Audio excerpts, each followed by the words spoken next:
residente na ang nangangamba na nakatira malapit sa historical water tower ng Malolos sa Bulacan na baka gumuho na ito sakaling magkaroon ng malakas na lindol. Ito ang balita ni Mirasol Abugadil. Nangangamba ang mga residente na nakatira malapit sa makasaysayang Malolos Water Tower sa panganib na maaaring maidulot nito sakaling ito ay gumuho kapag lumindol ng malakas. Lalo na't sinabi ng FIVOX na anumang oras ay maaaring magkaroon ng The Big One o ang malakas na lindol na may magnitude na 7.2. 1924 o panahon pa ng Kastila nang ipatayo ang Malolos Water Tower. Bukod sa mga nakitang lamat at sira sa tower, pinangangambahan rin ang posibleng mahinang istruktura nito dahil sa katandaan. Delikado yan, di ba?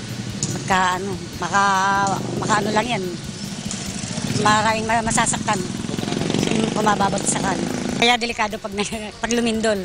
Kaya kailangan ipaayos.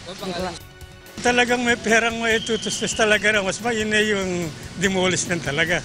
Dahil kasi maaaring bantarin yan sa talaga ng mga nandito, nagdadaan, kumakamatay ng tao. Mas malaki siguro din kung ng mga mamamayan ng operation. Sana nga mapagawa nito.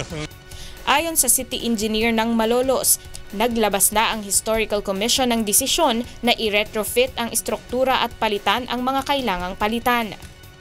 It will cost around 8 million. We will require the Malolos Water District to perform the retrofitting works as soon as possible this year. Ngunit para sa pamunuan ng Water District, sa halip na i-retrofit ay gibain na lamang ito.